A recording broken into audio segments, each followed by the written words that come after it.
The Door in the Wall by H.G. Wells. One confidential evening, not 3 months ago, Lionel Wallace told me the story of the door in the wall, and at the time I thought that so far as he was concerned, it was a true story. He told it me with such direct simplicity of conviction that I could not do otherwise than believe in him. But in the morning, in my own flat, I woke to a different atmosphere, and as I lay in bed and recalled the things he had told me, stripped of the glamour of his earnest, slow voice, denuded of the focused, shaded table light, the shadowy atmosphere that wrapped about him and me, and the pleasant, bright things, the dessert and glasses and napery of the dinner we had shared, making them for the time a bright little world quite cut off from everyday realities.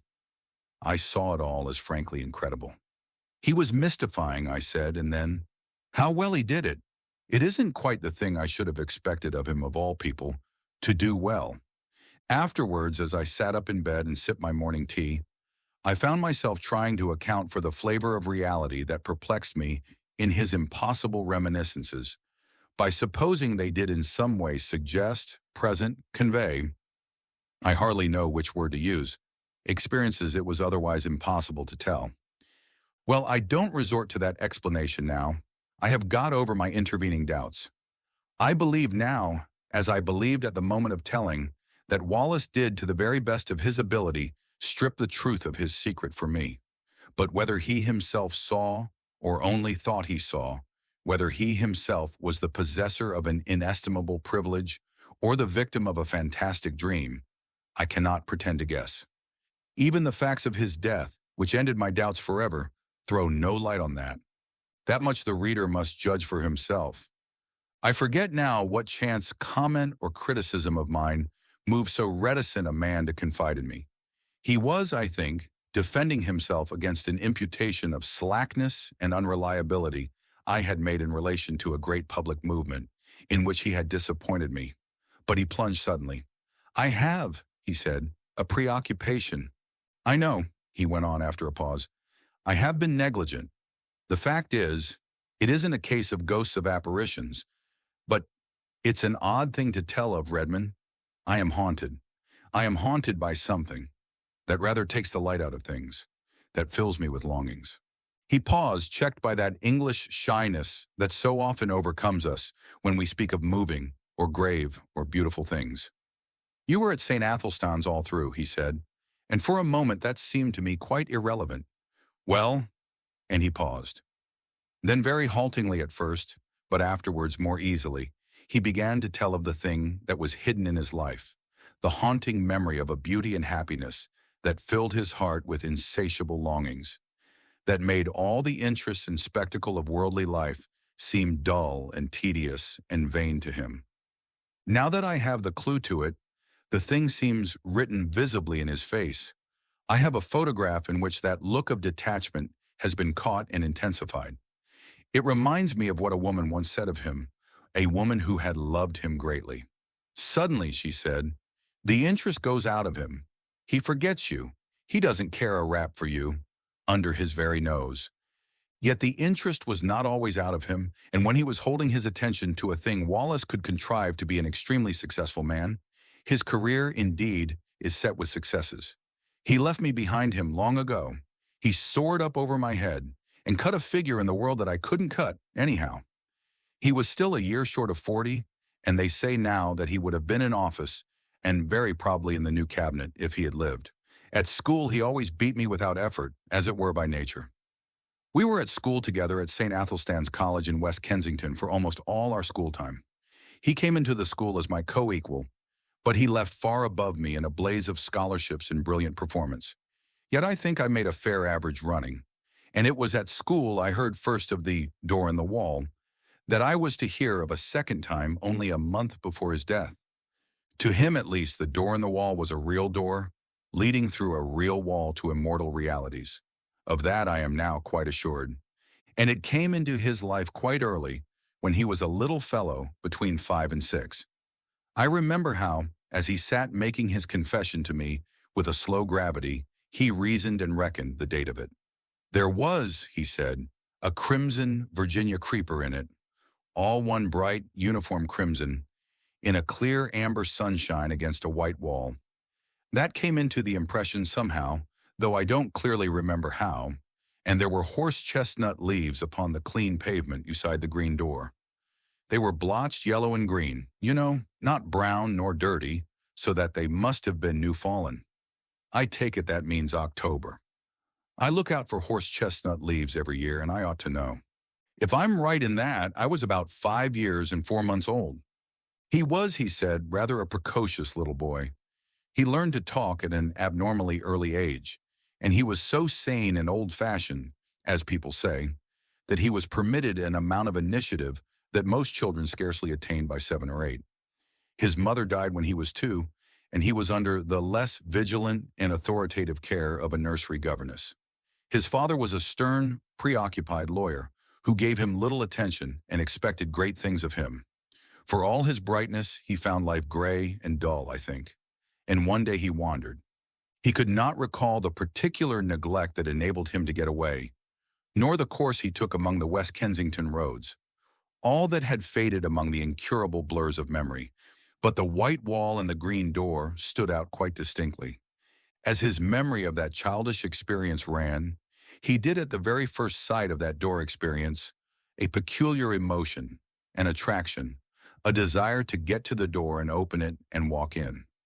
And at the same time, he had the clearest conviction that either it was unwise or it was wrong of him, he could not tell which, to yield to this attraction. He insisted upon it as a curious thing that he knew from the very beginning, unless memory has played him the queerest trick, that the door was unfastened and that he could go in as he chose. I seemed to see the figure of that little boy drawn and repelled, and it was very clear in his mind, too, though why it should be so was never explained, that his father would be very angry if he went in through that door. Wallace described all these moments of hesitation to me with the utmost particularity. He went right past the door and then, with his hands in his pockets and making an infantile attempt to whistle, strolled right along beyond the end of the wall. There he recalls a number of mean, dirty shops, and particularly that of a plumber and decorator with a dusty disorder of earthenware pipes, sheet lead, ball taps, patterned books of wallpaper, and tins of enamel. He stood pretending to examine these things and coveting, passionately desiring, the green door. Then he said he had a gust of emotion. He made a run for it, lest hesitation should grip him again. He went plumb with outstretched hand through the green door and let it slam behind him. And so in a trice he came into the garden that has haunted all his life.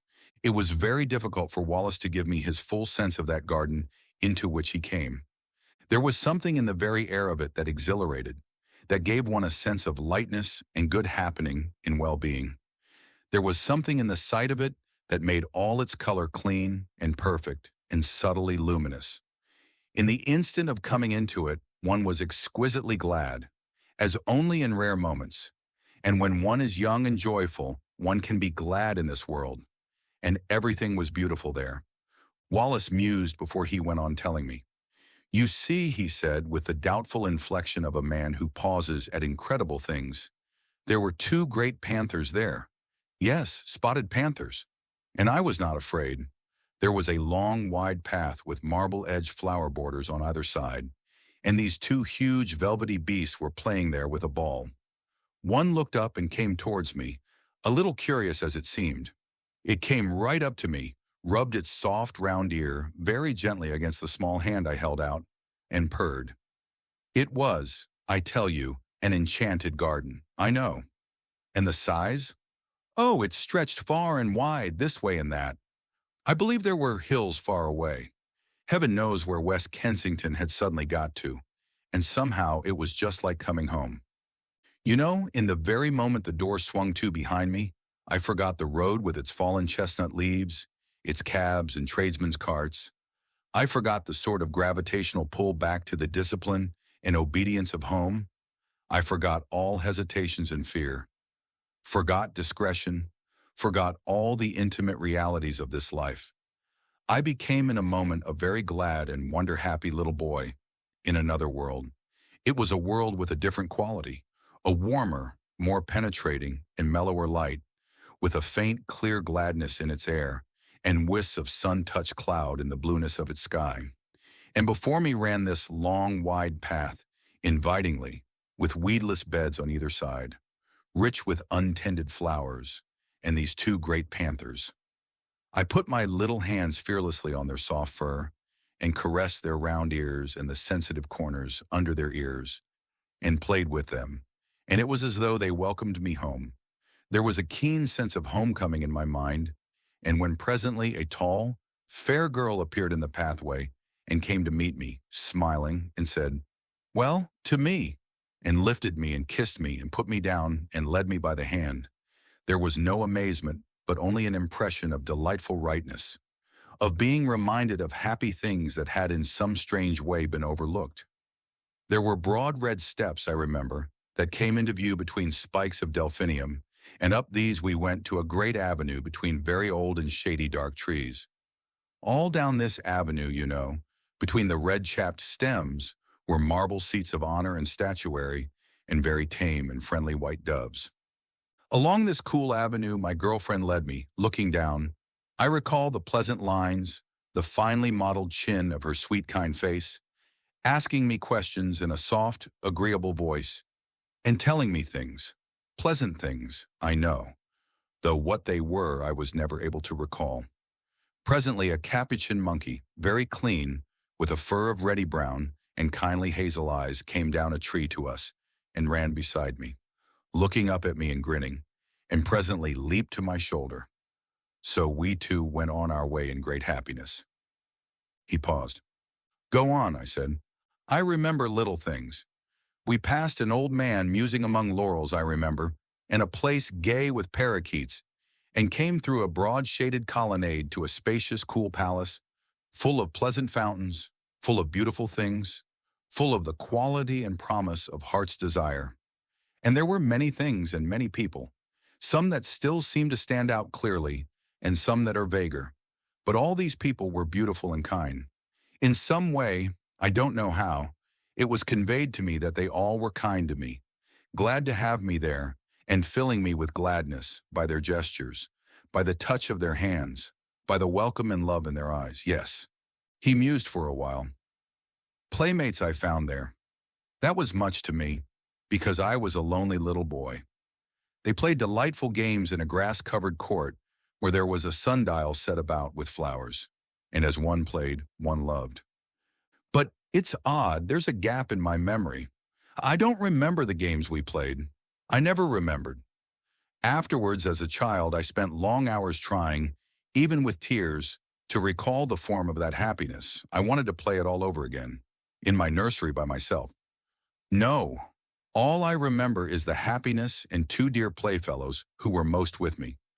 Then presently came a somber woman, wearing a soft long robe of pale purple, who carried a book, and beckoned and took me aside with her into a gallery above a hall, though my playmates were loth to have me go, and ceased their game and stood watching as I was carried away. "Come back to us," they cried. "Come back to us soon." I looked up at her face, but she heeded them not at all. Her face was very gentle and grave. She took me to a seat in the gallery, and I stood beside her, ready to look at her book as she opened it upon her knee. The pages fell open. She pointed, and I looked, marveling, for in the living pages of that book I saw myself. It was a story about myself, and in it were all the things that had happened to me since ever I was born.